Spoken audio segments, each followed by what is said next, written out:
Western type toilet உட்காந்த உடனே உங்க காலுக்கு முன்னாடி ஒரு சின்ன ஸ்டூல் போட்டுக்குங்க. அந்த ஸ்டூல் மேல ஒரு 2 காலையும் தூக்கி வச்சுக்கிட்டீங்கன்னா முழங்கால் மேல வந்துடும்.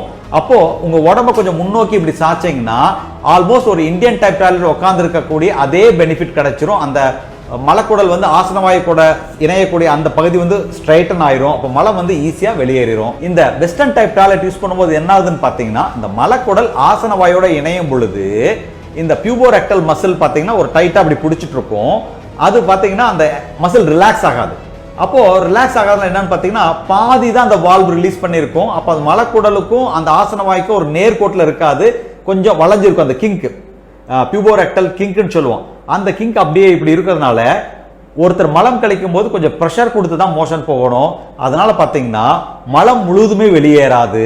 இதனால பாத்தீங்கன்னா நிறைய பேர்த்துக்கு இந்த ஃபிஷர் இன் ஆனோ, மலச்சிக்கல், பைல்ஸ் இது போன்ற விஷயங்கள் வர காரணம் இதுதாங்க. அது மட்டும் இல்லாம பாத்தீங்கன்னா நிறைய பெண்களுக்கு இந்த சிறுநீர் கழிக்கும் பொழுது இந்த வெஸ்டர்ன் டைப் டாய்லெட் யூஸ் பண்ணும் பொழுது பாத்தீங்கன்னா அந்த சிறுநீர் பையிலிருந்து சிறுநீர் வந்து முழுவதுமா வெளியேறாது, கொஞ்சம் ரெசிடுவல் வால்யூம் தங்க வாய்ப்பு இருக்கு. இதனால ரெக்கரண்ட் யூரினரி ட்ராக்ட் இன்ஃபெக்ஷன் கூட வர வாய்ப்பு இருக்குங்க. அதனால வெஸ்டர்ன் டைப் டாய்லெட்டை விட இந்தியன் டைப் டாய்லெட் தாங்க பெஸ்ட். ஒருவேளை நீங்க சொல்லலாம், எங்க வீட்டுல வந்து ஆல்ரெடி வெஸ்டர்ன் டைப் டாய்லெட் தான் இருக்கு, இப்போ நீங்க இந்தியன் டைப் டாய்லெட் பெஸ்ட்னு சொல்லிட்டீங்க, அதுக்காக உடச்சு கட்ட முடியுமான்னு கேட்கலாம். அதுக்கு ஒரு சின்ன ஹேக் இருக்குங்க. ஒரு சின்ன விஷயம் பண்ணீங்கன்னா போதும், அதை நம்ம வந்து பெஸ்டா வெஸ்டர்ன் டைப் டாய்லெட்டை கூட இந்தியன் டைப் டாய்லெட்டா நம்ம கன்வெர்ட் பண்ணிக்க முடியும். அது வேற ஒன்றும் இல்லை. நீங்க வெஸ்டர்ன் டைப் டாய்லெட் உட்காந்த உடனே உங்க காலுக்கு முன்னாடி ஒரு சின்ன ஸ்டூல் போட்டுக்குங்க. அந்த ஸ்டூல் மேல ஒரு 2 காலையும் தூக்கி வச்சுக்கிட்டீங்கன்னா முழங்கால் மேல வந்துடும். அப்போ உங்க உடம்ப கொஞ்சம் முன்னோக்கி இப்படி சாய்ச்சீங்கன்னா ஆல்மோஸ்ட் ஒரு இந்தியன் டைப் டாய்லெட் உட்கார்ந்து இருக்கக்கூடிய அதே பெனிஃபிட் கிடைச்சிரும். அந்த மலக்குடல் வந்து ஆசனவாயு கூட இணையக்கூடிய அந்த பகுதி வந்து ஸ்ட்ரைட்டன் ஆயிரும். அப்போ மலம் வந்து ஈஸியா வெளியேறிடும்.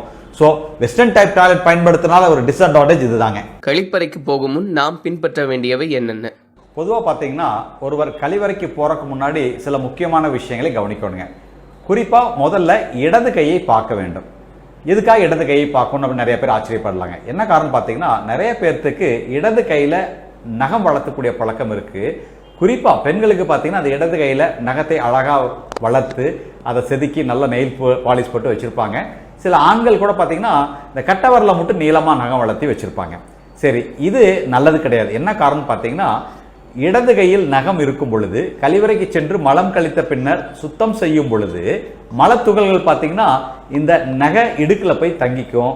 இந்த நகை இடுக்கில் அந்த மலத்துகள்கள் இருந்தால், குறிப்பாக பெண்கள் கழிவறை பயன்படுத்திய பின்னர் சமையலறைக்கு சென்று உணவு சமைக்கும் பொழுது பார்த்தீங்கன்னா அவங்க கையாளக்கூடிய உணவு பதார்த்தங்கள்ல இந்த மலத்துகள்கள் கலக்க வாய்ப்பு இருக்கு.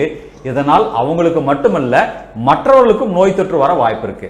அது மட்டும் இல்லாமல் பார்த்தீங்கன்னா நிறைய பேர்த்துக்கு இந்த இடது கையில பிரேஸ்லெட், மோதிரம் இது போன்ற ஆபரணங்களை அணியக்கூடிய பழக்கம் இருக்கு. அப்போ கழிவறைக்கு போறதுக்கு முன்னாடி இடது கையில் இருக்கக்கூடிய ஆபரணங்களை கழட்டி ஒன்னா ஒரு மேஜை மேல வச்சிடணும். இல்ல மோதிரம் போட்டுருக்காங்கன்னு வச்சுக்கோங்க, அந்த மோதிரத்தை கழட்டி வலது கை விரல்ல போட்டுக்கலாம். சரி, என்ன காரணம்? இடது கையில ஆபரணங்கள் இருந்தால் என்ன ஆகும்? குறிப்பா பாத்தீங்கன்னா நம்ம மோதிரங்களை சாதாரணமா போடுறது இல்லை, அதுல நிறைய டிசைன் போட்டு வச்சிருப்போம். அது மட்டும் இல்லாமல் பார்த்தீங்கன்னா சில பேர் புதுசாக மோதிரம் போடும் பொழுது கொஞ்சம் விரலுக்கு லூஸாக இருக்கும். அப்போது அதை கொஞ்சம் கைக்கு பொருத்தமாக இருக்கிறதுக்காக நூல் சுற்றி வச்சுருப்பாங்க.